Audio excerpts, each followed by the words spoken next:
প্রত্যেক মানুষ নিজের জীবনে দুঃখ অনুভব করেন। প্রত্যেকের দুঃখ আলাদা হতে পারে। কারোর মনে এই দুঃখ থাকে যে সে তার বাবা মায়ের সব ইচ্ছে পূরণ করতে পারেননি। কেউ এটা ভেবে দুঃখ পান যে সে চিরকাল সদাচার করেছেন, সৎকর্ম করেছেন, কিন্তু তাও তাকে দুরাচারী বলে মনে করা হয়। কেউ এটা ভেবেও দুঃখ পান যে তার সামনে যে ব্যক্তি রয়েছেন তার চোখে তিনি শত্রু হয়ে উঠেছেন বা দুষ্ট হয়ে উঠেছেন, যেখানে তিনি হয়তো কোনো অনুচিত কাজই করেননি। এবার এই সমস্ত বিষয় নিয়ে ভেবে নিজের ব্যক্তিত্ব নিয়ে সন্দেহ প্রকাশ করবেন না। যদি নিজের ব্যক্তিত্ব নিয়ে কোনো সন্দেহ থেকে থাকে, তাহলে কর্ম সংক্রান্ত প্রশ্ন করুন যে আপনি যা করেছেন তাতে কি উচিত ছিল, কি অনুচিত ছিল। যেটা প্রয়োজন সেটা এটা বোঝার যে আপনার অন্তর্মন, আপনার বিবেক আপনাকে কি বলছে, আর আপনার অন্তর্মন আর আপনার বিবেক আপনাকে যেটা করতে বলবে শুধু সেটাই করুন। আর তারপরে এই সংসার কি বলবে, কি ভাববে সেসব নিয়ে ভাবতে যাবেন না। কারণ এই সংসার তো ঈশ্বরকেও প্রশ্ন করে থাকে, ঈশ্বরকেও দোষী মনে করে। কখনো কখনো যখন কোনো ঘটনা মানুষের ইচ্ছা অনুযায়ী ঘটে না, তখন মানুষ এটা বলে যে হে ঈশ্বর, আপনি আমার পাশে থাকলেন না, আপনি বড়ই কঠোর, এটা আপনার দোষ। যেখানে বেশিরভাগ সময় হয়তো সে নিজেই নিজের কর্মফল ভোগ করছে। আর কখনো কখনো ঈশ্বর হয়তো তার জন্য আরো ভালো কোনো পরিকল্পনা করে রেখেছেন, কিন্তু মানুষ সেটা বুঝতে পারে না। তাই দিনের শেষে যেটা প্রয়োজন সেটা হলো নিজের মনের কথা বুঝতে হবে। আপনার বিবেক কি বলছে শুধু সেটাই করুন, আর সামনে এগোতে থাকুন। আমার সাথে ভালোবেসে বলুন রাধা রাধা। সবাই বলেন যে জীবনে কাদের সঙ্গ লাভ করছি সেটা খুব গুরুত্বপূর্ণ। এক ঝুড়ি ফলের মধ্যে যদি একটা পচা ফল আপনি রেখে দেন, তাহলে আস্তে আস্তে সমস্ত ফল পচে যায়। সেই জন্য কথায় আছে যে কুসঙ্গ থেকে দূরে থাকো। কিন্তু কি করা যায়? এই সংসার খুবই ছোট। যেখানে আমরা কাজ করি, যেখানে আমরা থাকি, যে পথে আমরা আসা যাওয়া করে থাকি, যে পথে আমরা ভ্রমণ করি, সেখানে এমন অনেক সংখ্যক ব্যক্তি থাকেন যাকে দেখে আমরা মনে করি যে এদের থেকে দূরে থাকতে হবে। তখন আমরা কি করতে পারি? তাদের কি আমরা পরিত্যাগ করব? তাহলে এই সংসারে এমন অনেক মানুষ আছেন, তাহলে কি সংসারই পরিত্যাগ করব? না, সেই ফলের মতন হবেন না যারা একটি পচা ফলের উপস্থিতির জন্য নিজেরাও নষ্ট হয়ে যান। বরং হয়ে উঠুন চন্দন বৃক্ষের মতন, যেটা আসলে সাপেদের বাসস্থান, যেখানে অনেক সংখ্যক অত্যন্ত ভয়ানক বিষধর সাপ থাকে। তারপরেও এই চন্দন, সে কিন্তু নিজের শ্রেষ্ঠত্ব হারায় না, এর মূল্য কিন্তু সেই একই থাকে। মনে রাখবেন, এই সংসারে নিজের সঙ্গ বদলানোর পূর্বে নিজেকে বদলান। নিজেকে কিছুটা এমন ভাবে গড়ে তুলুন যে কেউ আসুক না কেন সে যেন আপনাকে বিভ্রান্ত বা দূষিত না করতে পারে। আসুন আমার সাথে ভালোবেসে বলুন রাধা রাধা। মানুষ জীবনে অনেক ধরনের সুখ লাভ করে, অর্থ সুখ, পরিবারের সুখ, বৈভবের সুখ। কিন্তু এমন একটা সুখ আছে যা বেশিরভাগ মানুষকে প্রভাবিত করে, কিন্তু সেই সুখ তাদের কোনো প্রয়োজনই নেই। সেটা হলো পরনিন্দা সুখ। অর্থাৎ এমন কোনো ব্যক্তিকে নিয়ে নিন্দা করা, তার প্রতি অনুচিত শব্দ প্রয়োগ করা, কারণ সেই ব্যক্তিকে আপনি পছন্দ করেন না। আর এমন অনেক মানুষ আছেন যারা এই কাজ করে খুব আনন্দ লাভ করেন, যেটা করা উচিত নয়। কারণ এতে আপনার সময়, আপনার ঊর্জা, আপনার নিজের অন্তরের ইতিবাচক শক্তি আপনি নষ্ট করে ফেলছেন। আর এই সব কিছুই আপনার প্রয়োজন আছে। যাদেরকে আপনার পছন্দ নয় সেই ব্যক্তির বিষয়ে কথাই বলবেন না। সেই সব ব্যক্তির দিকে মনোনিবেশ করুন যাদের আপনি ভালোবাসেন।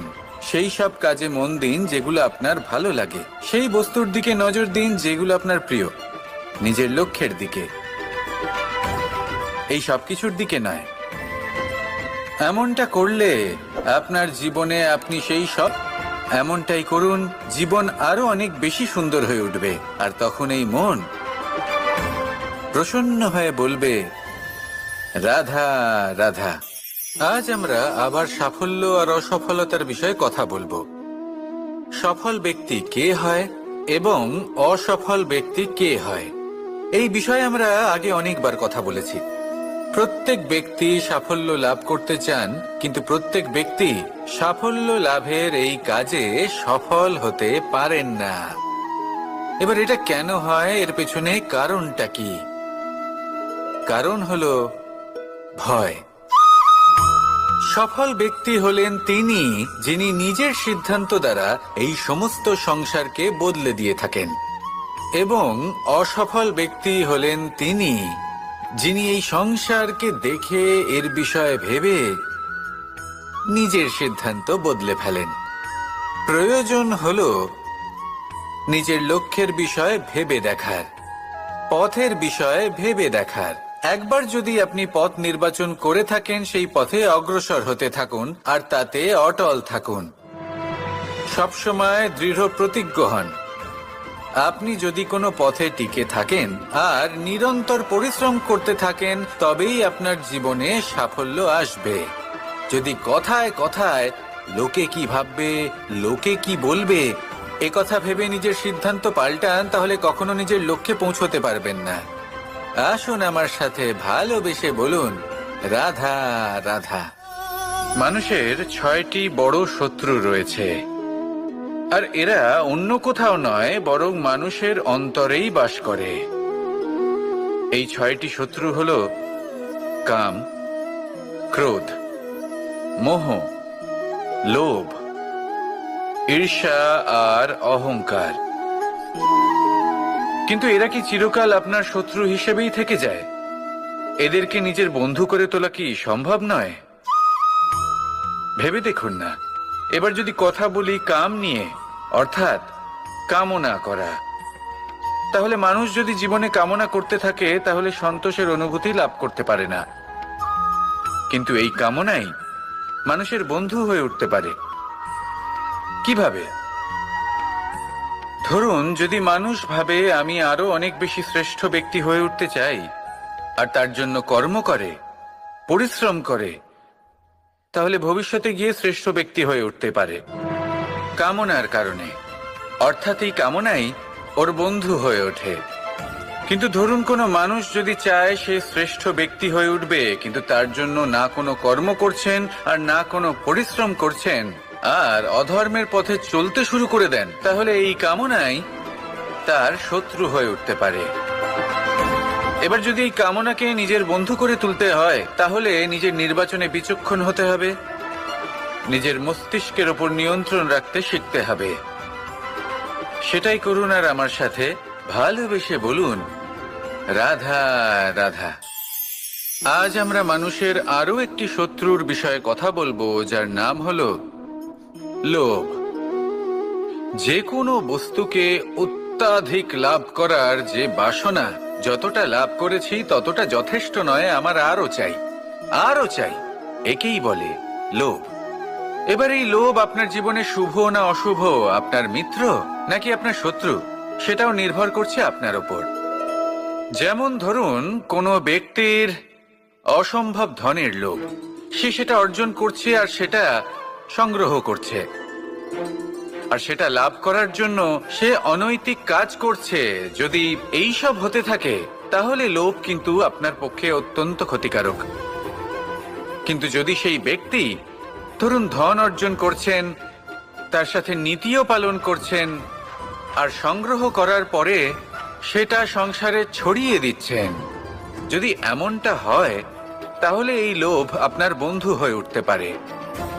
যদি আপনার সৎসঙ্গ লাভ করার, সৎকর্ম করার লোভ থাকে, তাহলে আপনি কখনো একা থাকবেন না।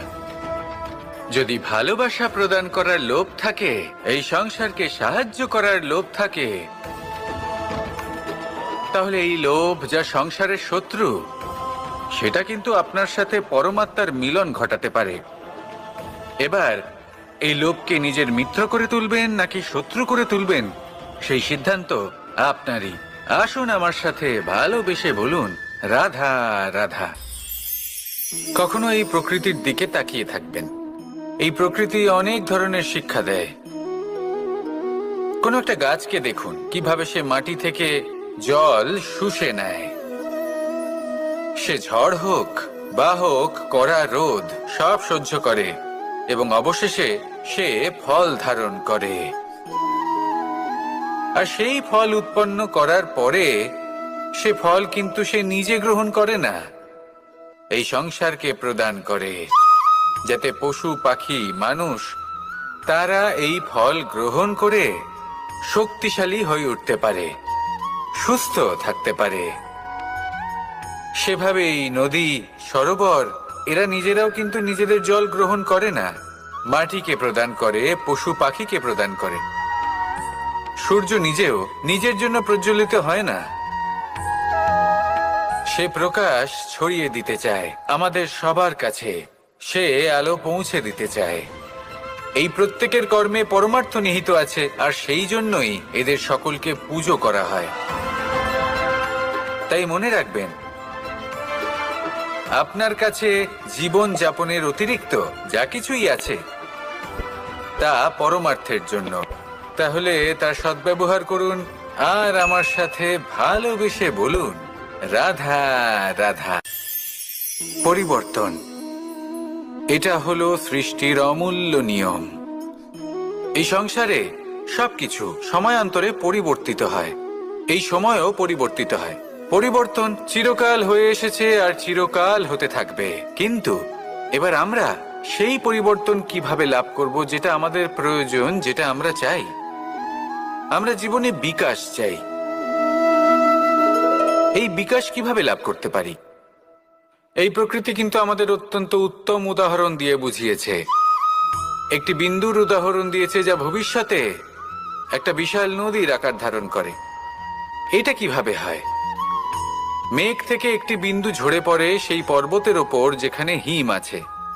সেই হিমের সংস্পর্শে আসা মাত্র সেই বিন্দুর সাথে আরো বেশ কিছু বিন্দু যুক্ত হয়, তারপর তারা অগ্রসর হয়, আরো কিছু বিন্দু যুক্ত হয়, আস্তে আস্তে একটা ক্ষীণ ধারার রূপ ধারণ করে এবং সেটাই ভবিষ্যতে আরো এগোতে থাকে। অনেকটা যাওয়ার পর যখন অনেক সংখ্যক বিন্দু একসাথে যুক্ত হয় তখন সেটা বিশাল নদীর আকার ধারণ করে। এবার আমরা মানুষ বলে আমাদের সাথে এই নিয়মের অন্যথা হয় তা নয়। আমরাও এই প্রকৃতির অংশ, আমাদের ক্ষেত্রেও একই নিয়ম প্রযোজ্য। যখন পরিশ্রম করে অনেক সংখ্যক বিন্দু আমরা একত্রিত করব তখনই পরিবর্তনের নদী প্রবাহিত হবে। প্রয়োজন হলো নিরন্তর পরিশ্রম করা এবং ধৈর্য ধরা। এটা করতে থাকুন, জীবনে সবকিছু লাভ করতে পারবেন। কারণ প্রকৃতি আমাদের এটাই শিখিয়েছে, আর আমরা এই ব্রহ্মরই একটি অংশ, যার দ্বারা এই ব্রহ্মাণ্ড নির্মিত। আসুন আমার সাথে ভালোবেসে বলুন রাধা রাধা। আমরা সকলে সামাজিক জীব। মানুষের সাথে দেখা সাক্ষাৎ করা এটা চিরকালই চলতে থাকে। আমরা কখনো কাউকে উপহার দিই, আবার কখনো কেউ আমাদের উপহার দেয়। কখনো কি এমন হয়েছে যে আপনি কাউকে একটা উপহার দিয়েছেন, কিছু সময় পরে বা কিছু মাস পরে সেই উপহারই ঘুরে ফিরে আপনার কাছেই এসেছে, অর্থাৎ সেই বস্তুটাই আপনার কাছে আবার ফিরে এলো? এরকম হয়। ছেলেবেলায় একদিন একজনের বিবাহ ছিল, তখন মা তাকে একটা উপহার দিতে চাইছিলেন। তাই তিনি একটা পোশাক বানালেন আর সেটাকে সুসজ্জিত করছিলেন। আমি দেখলাম আর জিজ্ঞেস করলাম যে মা, এই পোশাক এত সুসজ্জিত করার কি আছে? তখন মা বললেন যে কানাই, কখনো কাউকে এমনই উপহার দেবে, এমন প্রকারে দেবে যে সেটা যদি আবার ঘুরে ফিরে তোমার কাছে ফিরে আসে তাহলে যেন তোমার খারাপ না লাগে। এটাই কিন্তু হয় আমাদের ব্যবহারের সাথে, কর্মের সাথেও এবং আমাদের কথার সাথেও। তেমনই আচরণ করবেন যে আচরণ আপনি সহ্য করতে পারবেন। যদি মুখ থেকে কটু কথা বেরোতে থাকে তখন নিজেকে সংযত করে নিন। সেই শব্দই প্রয়োগ করুন যেটা আপনি তার বদলে শুনতে চাইবেন এবং আপনার দুঃখও হবে না। কারণ আপনার কর্ম এমন একটা উপহার যেটা আবার ঘুরে ফিরে ফলস্বরূপ আপনার কাছেই আসবে। সেই জন্য নিজের আচরণ শুভ করুন, নিজের মানসিকতা শুভ করুন, নিজের মুখ থেকে মধুর বাণী নিঃসৃত করুন, আর এইভাবেই মধুরভাবে বলুন, রাধা রাধা। এই সংসারে প্রত্যেকটা জিনিসের নিজস্ব একটা বিশেষত্ব আছে, আর তার বিশেষত্বর জন্যই তাকে বিশেষ গুরুত্ব দেওয়া হয়। যদি কথা বলি অস্ত্রের, যেমন তরোয়াল, তরোয়াল নির্মাণ করা হয়েছে রক্ষার জন্য। কত তাড়াতাড়ি সে সামনে উপস্থিত শত্রুকে নিধন করতে পারে। এবার এই তরোয়ালের কোন গুণটা দেখা প্রয়োজন? সেটার ধার। সেই বস্তুটি নয় যার মধ্যে এই তরোয়াল রাখা হয়। সেইভাবেই যদি আমি কথা বলি বাণের, তাহলে এটা প্রয়োজনীয় নয় যে সেই বাণ কতটা তীক্ষ্ণ, কতটা বলশালী। এটা দেখা প্রয়োজন যে তার আকারটা কেমন। সে কি বাতাস ভেদ করে নিজের লক্ষ্যে পৌঁছতে পারবে? সেটা বেশি গুরুত্বপূর্ণ। সেই জায়গাটা নয় যেখানে সেই বাণ রাখা হয়। ঠিক সেইভাবে যদি আপনি কোনো মানুষেরই মূল্য বুঝতে চান, তাকে পরখ করে দেখতে চান, তাহলে তার জাতি, তার ধর্ম, তার রূপ, তার আকার, সেগুলো দেখে তাকে পরখ করতে চেষ্টা করবেন না। তাকে পরখ এই সব কিছুর ভিত্তিতে করবেন না। তার স্বভাবটা দেখুন, তার গুণ দেখুন, তার প্রতিভা দেখুন, তার কর্ম দেখুন, কারণ এটাই সেই ব্যক্তির আসল পরিচয়। এটাই হলো তার অস্তিত্ব। যখনই আপনি কোনো নর্তককে শ্রেষ্ঠ নৃত্য প্রদর্শন করতে দেখেন, তখন আপনি কিন্তু এটা ভাবেন না যে সে কোথা থেকে এসেছে, সে কি খায়, ওর বন্ধু বান্ধব কারা। আপনি তার নৃত্য দেখেন, ওর শিল্প দেখেন, সেটারই প্রশংসা করেন, সেটাকেই সম্মান করেন। সেইভাবে এই সংসারে সকলকে সম্মান করুন, আর এই সম্মানের আধার হওয়া উচিত তার গুণ, তার স্বভাব, তার কর্ম, তার রূপ আর তার বেশভূষা নয়। আসুন আমার সাথে ভালোবেসে বলুন, রাধা রাধা। এই সংসার বলে যে কৃষ্ণ হলো মহাযোগী। কেউ বলে যে কৃষ্ণ হলো সাংখ্যযোগের প্রবর্তক, কেউ বলে ভক্তিযোগের, কেউ বলে জ্ঞান যোগের, কেউ কেউ এটা মনে করেন যে অষ্টাঙ্গ যোগের প্রভু হলাম আমি। কিন্তু এই যোগ আসলে কি? যোগ বিষয়টাকে বোঝা খুব একটা কঠিন নয়, কিন্তু সেই যোগকে নিজের যাপনের অংশ করে তোলা হলো অত্যন্ত কঠিন, আর তার জন্য প্রয়োজন অভ্যাস। যোগ শব্দটার অর্থ হলো যুক্ত করা, আর এটা আমি ছোটবেলায় শিখেছিলাম। যখন আমার মাখন খেতে ইচ্ছে করত, আর মা মাখনের সেই হাঁড়িটা ওপরে টাঙিয়ে রাখতেন, তখন আমরা ভাবতাম যে অত দূরে পৌঁছবো কি করে। তখন আমরা যোগের বিষয়ে জানতে পারলাম, আর তখন জানতে পারলাম যে সব থেকে গুরুত্বপূর্ণ যোগ আসলে কি?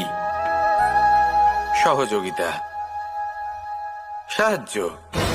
আমরা সব সখারা একসাথে জড়ো হতাম, একে অপরের পিঠের ওপর উঠে দাঁড়াতাম, আর তারপর আমরা ওই মাখনের হাঁড়ির কাছে পৌঁছতে পারতাম, আর তারপর আমরা সবাই মিলে সেই মাখন ভাগ করে খেতাম।